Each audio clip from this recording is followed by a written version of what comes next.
Hi everyone, and welcome back to the workshop where the weather has turned miserable outside. It's about 9 degrees. It's just started raining really heavily. So we find ourselves not inspecting bees as I'd like to be, but we're back in the workshop and really just getting ready for the oilseed rape honey extraction process. And one of the things that I use for that to clear the bees down are clearer boards. And these are some of the old clearer boards that we're just renovating, cleaning up and getting ready to go back onto the hives, ready to clear the bees down. And they're very straightforward. There's lots of different ways that you can clear bees. Porter bee escapes, I think I mentioned in the podcast this week, they are not my favourite. And I was looking around to find one to just show everybody what a porter bee escape looks like. And because they're so rubbish, I haven't got any more. But they basically have a small piece of wire spring inside. There are two little pieces of wire, and they act as a spring, a funnel within the structure of the bee escape, and the bees go through and the spring opens and then closes behind them so that they can't go back in. Unfortunately, the bees can sometimes propolyze those open, or if they've become slightly bent out of position, they can stay open and the bees can go back in. And they're really just not my favourite. What I have discovered over the years is that my favourite is the Rhombus Clearer. And this is one of our clearer boards that needs cleaning. We've got the Rhombus Clearer here. I'll just remove this last screw and we can show you how it all goes together.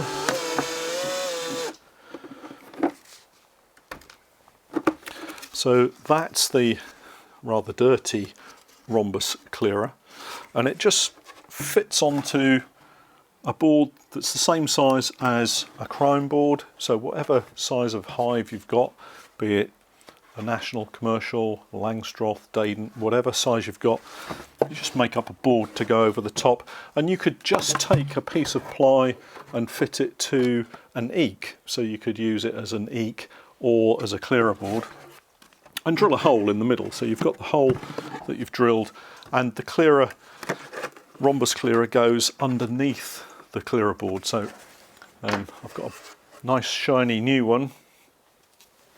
So we've got some new Rhombus Clearers that we're going to fit to some more boards because we need to have some more clearer boards. And this basically fits over the centre hole, screwed into position, and then the bees will go through the hole and down. So this fits on top of a super. So let's just grab a super and show you how that works. So we've got a super, and let's imagine that this is the brood box beneath the supers that you want to clear. The clearer board, which would have the Rhombus Clearer fitted beneath it, goes on top. You've then got the hole in the middle, and you can see through the middle that we've got the clearer beneath it. And what happens is the bees flood through this hole and then come out beneath it and will find themselves trapped. So if I just turn it round, we in effect have two little holes, one at the top, one at the bottom here, and it's about a bee space, so only one bee can get through. And because they're cut off from the brood box, they flood out through these holes, leaving the super above empty. So let's pretend that that's been fitted. The clearer sits on top of the brood box, and then any supers that we're clearing go on top of this. So we'll pretend that this super is one that we're going to clear. That sits on top. It's full of bees. The bees go through the hole, out into the brood box beneath, and are cleared.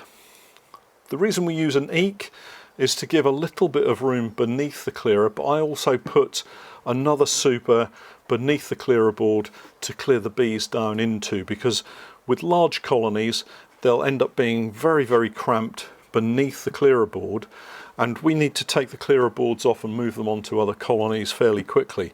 So if we don't have something where the bees can clear into beneath it, they tend to get a little bit rammed beneath the clearer board, and when you take it off, there's just a big mass of bees beneath it. So it's nice to have some extra space for them to clear down into.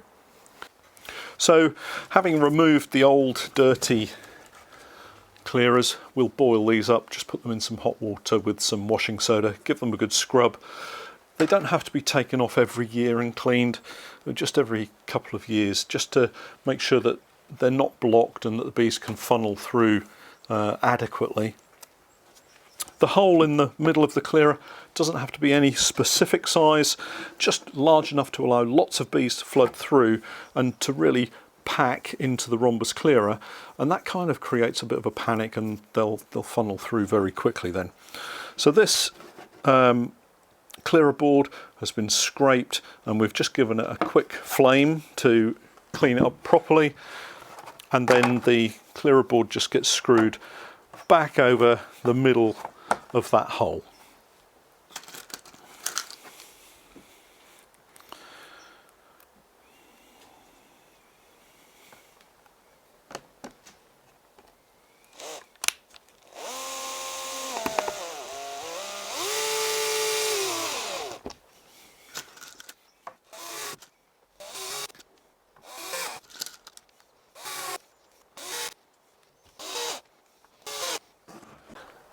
So that's the rhombus clearer fixed back in position, and it's now ready to go back out onto the hives when we want to clear the bees from the supers.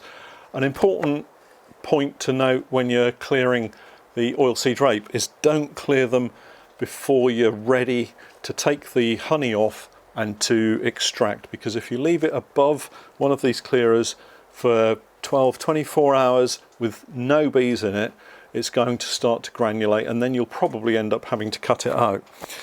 So I normally put the clearer boards on around tea time in the evening, and then go back the following morning and remove the supers ready for extraction, and they're pretty much completely clear. The one time that you might find a problem is if you don't have a queen in the brood box, because the bees are isolated from the queen. That's the impulse that drives them through the clearer board. So if you don't have a queen in your brood box, then it's possible that the bees won't then funnel back through, and I've had that happen several times before. So it's worth just checking that everything's okay in your hive. If they've recently swarmed and there's no queen in there, then the chances are it might not actually clear. So that's my favourite style of clearer board, and there are lots of versions out there. As I said, I've seen the rhombus cut in half and fitted into corners, and that looks quite a nice way of clearing bees. But to be honest, this is really simple. It's an easy way to clear your bees. Pretty much anyone can make up one of these clearer boards, and it'll work really well, again, pretty much every time. I'd be interested to hear from you as to how you clear your bees. And if you've got any photographs, then please do post them to the page so that we can all see. And of course, if you've got any comments, then leave them below the video, and we'll catch up again soon. Thanks for watching.